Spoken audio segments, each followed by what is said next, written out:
He called the police like he was ordering service. Calm voice, rehearsed concern, and the kind of certainty that makes dispatchers take you seriously even when you're lying. Yes, the white neighbor said into his phone from behind his curtains, watching the street as if it were his private driveway. There's a teenager out here, suspicious, hood up, pacing around cars. I think he's trying door handles. Across the street, 16-year-old Jamal Price stood in front of his own house holding a small toolbox and a plastic bag of replacement screws. He wasn't pacing. He was waiting for his little brother to bring the ladder from the garage because their mom had texted him during last period. Front porch light is flickering again. Can you fix it before it gets dark? Jamal wore a gray hoodie because it was chilly. The hood was up because the wind was sharp.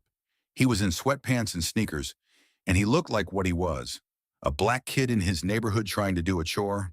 But the man behind the curtains, Doug Mercer, white, mid-50s, retired, always watching, didn't see a kid doing a chore. He saw a threat that made him feel important enough to report. The patrol car arrived in 8 minutes, not because Jamal was doing anything wrong, but because the words suspicious teen and trying door handles hit certain buttons in certain systems, especially in a quiet suburban cul-de-sac where people confuse discomfort with danger. 2 officers stepped out, one older, white, square-shouldered, one younger, also white, scanning the scene with a hand hovering near his belt like he'd been trained to expect the worst. They crossed the street toward Jamal with practiced authority. "Hey," the older officer called. "Hands where I can see them." Jamal froze. His heart slammed into his ribs. He lifted his hands slowly, palms open, toolbox still dangling from one hand by its handle. "I live here," Jamal said quickly, voice tight. "I'm fixing our porch light."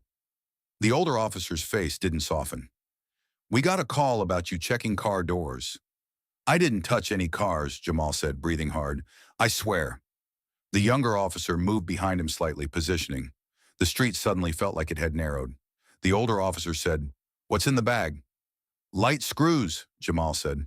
"And a bulb." "Set it down," the officer ordered. Jamal did. The older officer looked toward the houses. "Which one is yours?" Jamal nodded toward the house behind him. "That one. 17. The older officer's eyes flicked to the porch. "Who's home?" "My mom's at work," Jamal said. "My little brother's inside. He's getting the ladder." The younger officer frowned. "So you're alone outside?" Jamal swallowed. "Yeah, because I'm fixing something." The older officer exhaled, skeptical. "You got ID?" Jamal's hands trembled slightly. "It's inside." The officer's tone hardened. "Then we're going to have to verify." Jamal's stomach twisted. He knew what that meant. Walking him to the door like a suspect, neighbors watching, a story being born before truth could speak. He could already feel eyes behind blinds, the quiet thrill of people witnessing something happening. And across the street, Doug Mercer stood now on his front porch with his arms crossed, pretending to look concerned while hiding his satisfaction. He called again, loud enough to carry, "That's him! That's the kid! I saw him!" Jamal's chest tightened with anger. "You're lying," he said, not shouting, just clear. Doug's eyes narrowed. "Don't talk to me, boy. I'm protecting this neighborhood." The older officer snapped, "Hey, watch your mouth." Jamal felt the trap close. If he defended himself, he'd be disrespectful. If he stayed silent, he'd look guilty. He did the only thing his mother taught him to do when the world tries to rewrite you: ask for proof. "There's a doorbell camera," Jamal said quickly, pointing at the small device beside his front door. "It recorded everything. Check it." The officers paused. Doug scoffed from across the street. "That doesn't prove anything." Jamal's voice was steady now, adrenaline sharpening him. "It proves if I touch cars or not." The older officer glanced at the camera. "Whose camera is that?" "Ours," Jamal said. "My mom put it up last year after someone stole packages." The younger officer hesitated. "We can't just—" Jamal cut in, careful. "Please, I want you to see it right now." Doug's voice rose. "He's trying to distract you. I saw him." Jamal stared at Doug. "Then you shouldn't be scared of the video." The older officer looked between them. He was used to choosing the easiest narrative. But he was also used to evidence. And there was a camera right there, blinking silently like a witness. "Who can pull it up?" the older officer asked. "My brother," Jamal said. "Or I can call my mom." The officer nodded. "Call her." Jamal's hands shook as he pulled his phone from his pocket. He called his mother, Tasha Price, who answered on the second ring. "Baby, what's wrong?" she asked immediately, hearing his breathing. "Mom," Jamal said, trying to keep his voice steady, "the police are here. Mr. Mercer called them and said I was trying car doors." There was a pause so sharp it felt like it cut the air. "He did what?" Jamal swallowed. "I told them to check the doorbell camera." Tasha's voice turned cold, controlled. "Put me on speaker." Jamal did. Tasha's voice filled the street through the phone. "Officer, this is Tasha Price, Jamal's mother. He lives at 17. He is fixing our porch light. My doorbell camera recorded him the entire time. Please review it." The older officer nodded. "Ma'am, we're going to verify." Tasha's voice was steady and dangerous. "Good. And I want the reporting party identified, because this is harassment." Doug shouted, "I'm not harassing anyone. I'm keeping us safe." Tasha's voice snapped through the speaker. "Doug Mercer, you stay away from my child." Doug flinched slightly, surprised she knew his full name. Tasha knew everyone on that street. She'd lived there 6 years. She'd smiled at neighbors. She'd organized block cleanups. Doug never saw her as belonging anyway. The older officer looked toward the house. "Is anyone inside who can access the camera feed?" Right then, the front door opened and Miles, Jamal's little brother, stepped out holding a ladder that was almost too big for him. He stopped when he saw the police, and his eyes widened. "Jamal," he whispered. Jamal's voice softened. "It's okay.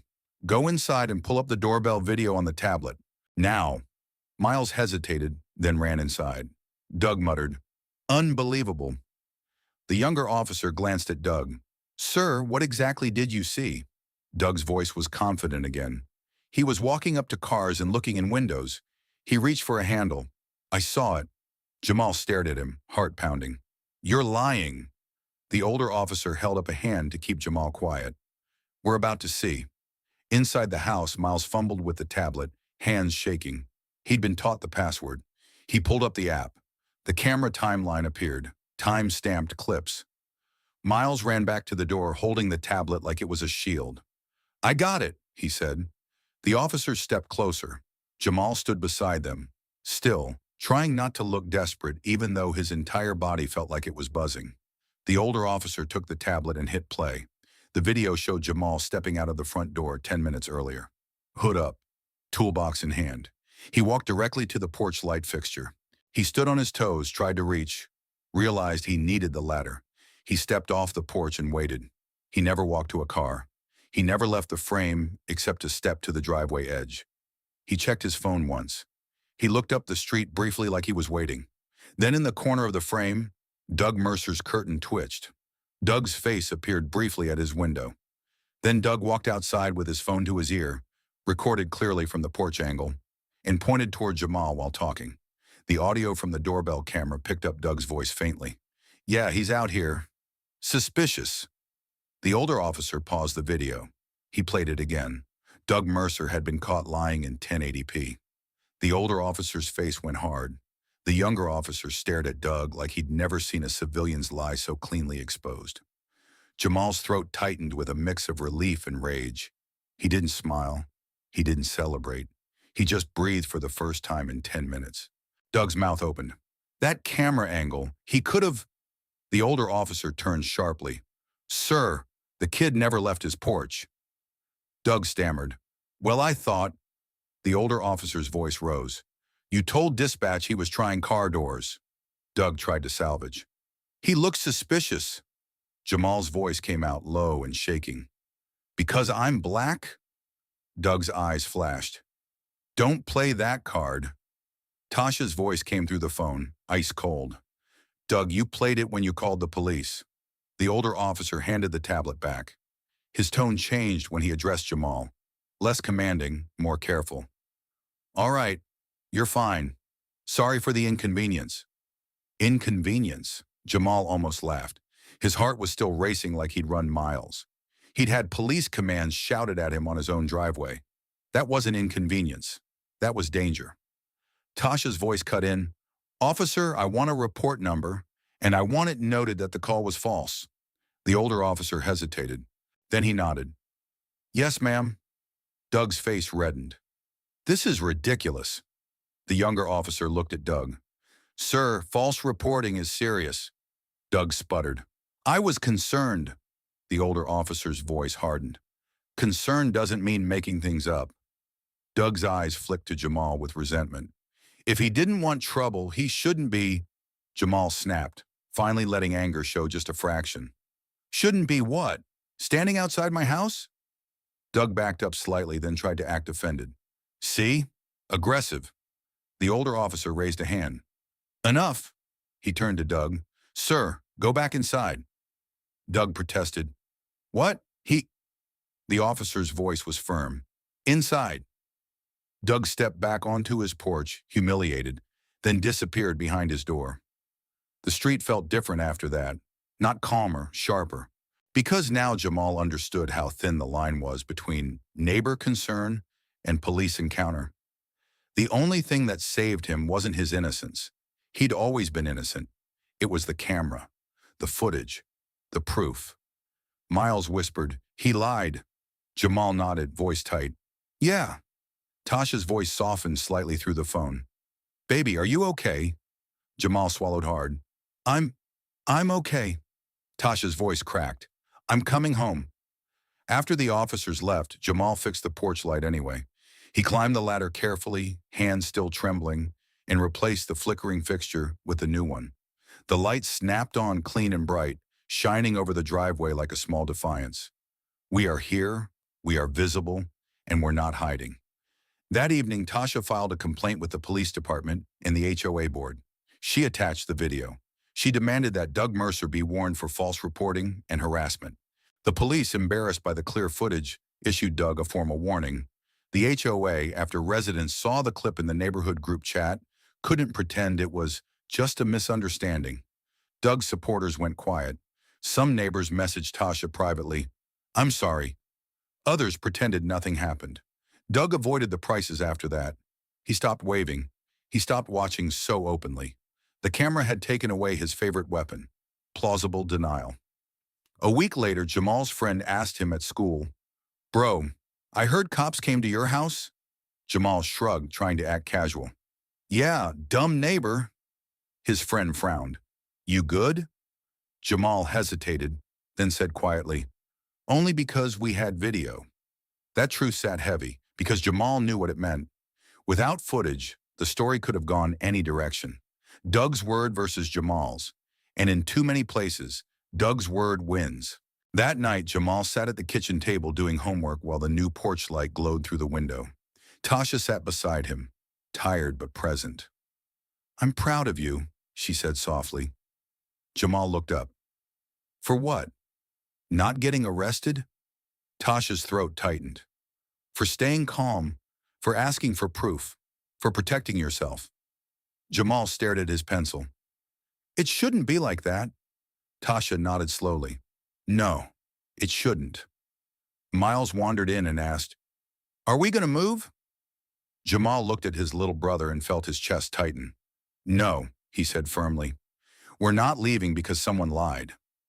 Tasha put her hand over Jamal's. "We belong here," she said. Jamal nodded once. "Yeah." And that was the ending. The white neighbor called police on the black teen because suspicion made him feel powerful and because he believed no one would challenge his story. Until the doorbell camera exposed the lie, time-stamped, undeniable, and turned his concern into what it really was: harassment with a badge borrowed from the system.